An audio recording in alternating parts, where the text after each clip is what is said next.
ইরানের হাতে atom charge করবে। আপনি বলেন প্রতিদিন হরমুজ প্রণালী দিয়ে 17.8 মিলিয়ন ব্যারেল তেল যায়, 17.8 মিলিয়ন ব্যারেল তেল যায়।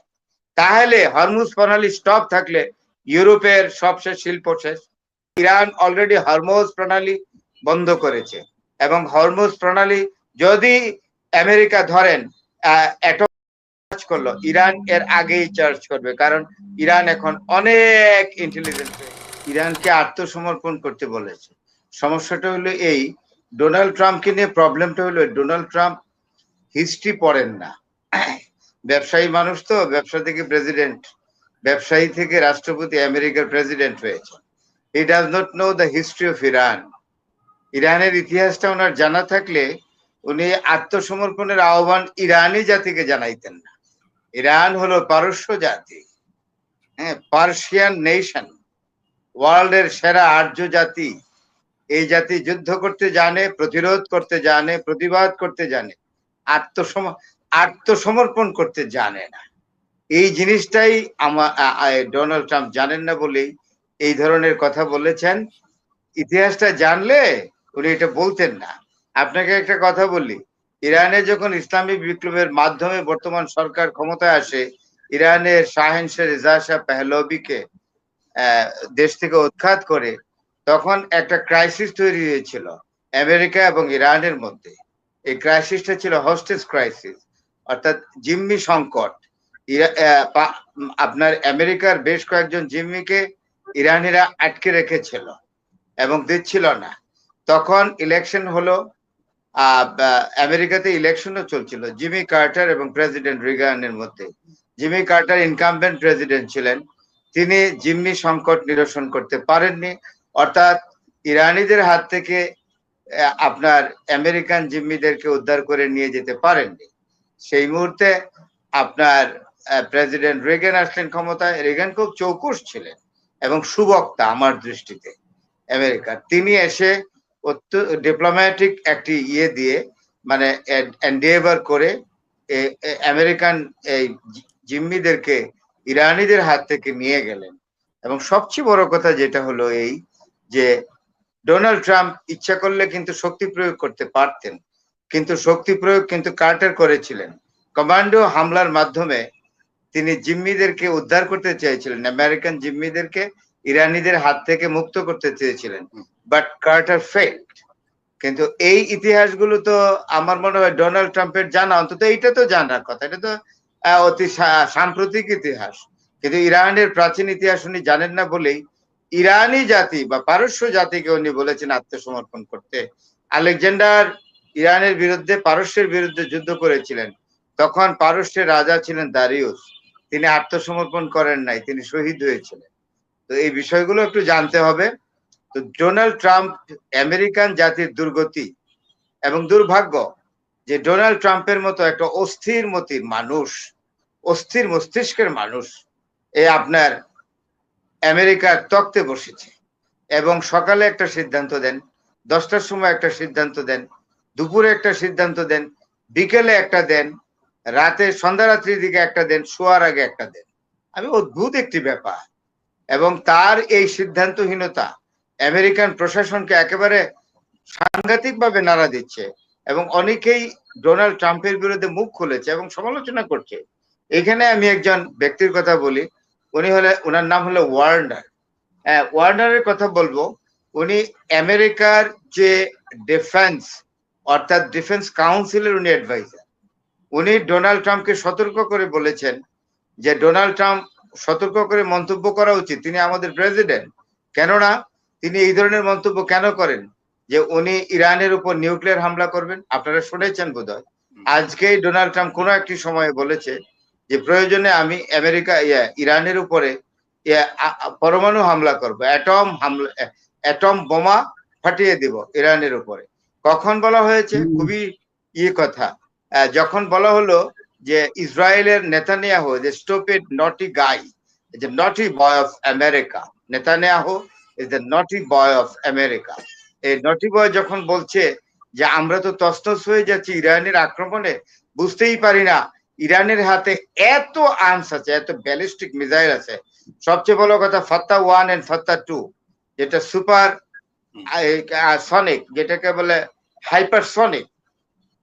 ফাত্তা 1 হাইপারসনিক, ফাত্তা 2 হাইপারসনিক, সবচাইতে দ্রুতগামী অ্যান্টি ব্যালিস্টিক মিসাইল। এইটা আপনার 1.5 সেকেন্ডের মধ্যে 450 কিলোমিটার অতিক্রম করে, বুঝতেই তো পারছেন। এবং এটা দৃষ্টিকে ফাঁকি দিয়ে চলে যায়। সুতরাং অনল মানে একটার পর একটা এই ব্যালিস্টিক মিসাইল সুপার মানে হাইপার ফাত্তা 1 হাইপারসনিক, ফাত্তা 2 হাইপারসনিক দিয়ে অ্যাটাক করেছে ইরান ইসরায়েলের উপরে।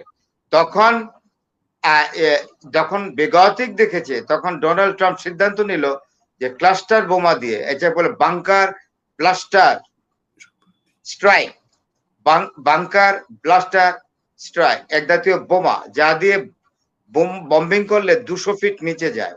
কিন্তু ব্যাপারটা কিন্তু অন্যরকম। ইরানের যে সেন্ট্রাল নিউক্লিয়ার এস্টাবলিশমেন্ট, সেটা হলো নাতানজ একটা শহর, বিখ্যাত শহর, দুটো জায়গায়, একটা হলো ইস্পাহানে, একটা হলো নাতানজে। নাতানজের এটা সবচেয়ে বড় এবং সেন্ট্রাল। ইস্পাহানের এটাতে অ্যাটাক করে আংশিক ক্ষতি করেছে, পুরো পারে নাই। কিন্তু নাতানজে যেটা, এটা সেন্ট্রাল নিউক্লিয়ার প্রোগ্রাম, নিউক্লিয়ার, হ্যাঁ, ওইখানে আসল প্রোগ্রামটা, ওইখানে অফিসটা এবং রিসার্চ অফিস, এবং সেটা হলো ৩,৫০০ ফিট নিচে। এখন বাংকার ক্লাস্টার চার্জ করলে সেটা যায় আপনার 200 ফুট নিচে। 200 ফুট নিচে গিয়ে তো কিচ্ছু করতে পারবে না। 200 ফুট নিচে গিয়ে এটা ব্লাস্ট আউট হয়ে যায়। তো যদি ব্লাস্ট হয়, তাহলে এটা ওই ৩,০০০ ফিট নিচে যে নিউক্লিয়ার এস্টাবলিশমেন্ট আছে ইরানের, এটার ধারে কাছেও যেতে পারছে না। আরেকটা হলো ইরানিরা তাদের এস্টাবলিশমেন্টটাকে কৌশলে স্থাপন করেছে। কেমন করে?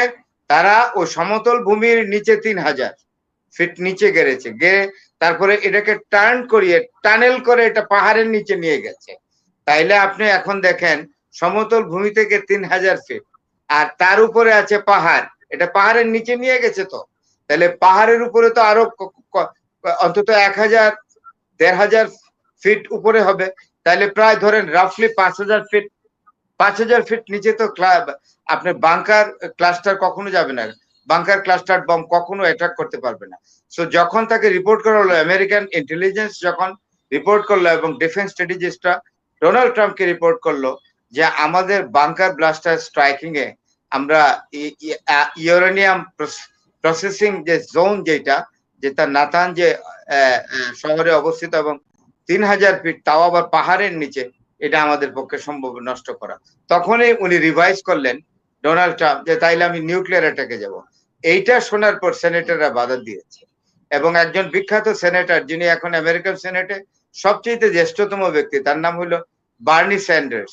তিনি একজন ইহুদি কিন্তু মানবতাবাদী। উনি আপনার নেতানিয়াহুর কট্টর সমালোচক, ইসরায়েলের দখলদারিত্বের কঠোর সমালোচনা করেন, এবং ইসরায়েলিরা যে এই পর্যন্ত ৬৫,০০০ নিরীহ ফিলিস্তিনিকে মেরেছে, ৩০,০০০ ফিলিস্তিনি শিশুকে মেরেছে, ৩৫,০০০ ফিলিস্তিনি শিশুকে অরফেন এতিম করেছে, সেটার বিরুদ্ধে উনি সোচ্চার এবং কঠিন সমালোচনা করছেন। তিনি একটি অ্যাক্টও এনেছেন সেনেটে, যে ডোন্ট অ্যাটাক ইরান অ্যাক্ট। সুতরাং আর আমেরিকার common citizen, they are already in the field to demonstrate very strongly against President Donald Trump, so that Donald Trump could not manage exactly any sort of opportunity to drop atom bomb on Tehran or any other major city of Iran. সুতরাং এই জিনিসটা খুব সতর্ক থাকতে হবে, বললেই হবে না। ইরান অলরেডি হরমুজ প্রণালী বন্ধ করেছে, এবং হরমুজ প্রণালী যদি আমেরিকা ধরেন অ্যাটম বম চার্জ করলো, ইরান এর আগেই চার্জ করবে, কারণ ইরান এখন অনেক ইন্টেলিজেন্ট হয়ে গেছে। ইরান বুঝতেই পারবে যে America is taking preparation to drop atom bomb on Iran, তখন ইরান আগেই চার্জ করবে। ইরানের হাতে অ্যাটম বোমা আছে, ইরানের হাতে অ্যাটম বোমা আছে, চার্জ করবে। আপনি বলেন প্রতিদিন হরমুজ প্রণালী দিয়ে 17.8 মিলিয়ন ব্যারেল তেল যায়, 17.8 মিলিয়ন ব্যারেল তেল যায়। তাহলে হরমুজ প্রণালী স্টপ থাকলে ইউরোপের সবশেষ শিল্প শেষ, ইউরোপের ওয়েস্টার্ন ওয়ার্ল্ডের যে শিল্প কারখানা সমস্ত কিছু বন্ধ হয়ে যাবে। সুতরাং it will create a disaster.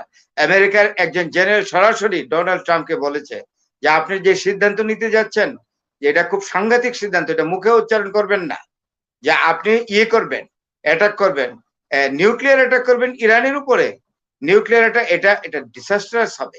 এবং আপনি আরেকটা জিনিস জানেন যে আপনার হার্ভার্ড ইউনিভার্সিটি অধ্যাপক যিনি জেফ্রি স্যাক্স, উনি একটি মন্তব্য করেছে যে ডোনাল্ড ট্রাম্প যেই উচ্চারণটা করেছে যে ইরানের উপর নিউক্লিয়ার বম্ব চার্জ করবে, এটা উচ্চারণ আমি করতে চাই না।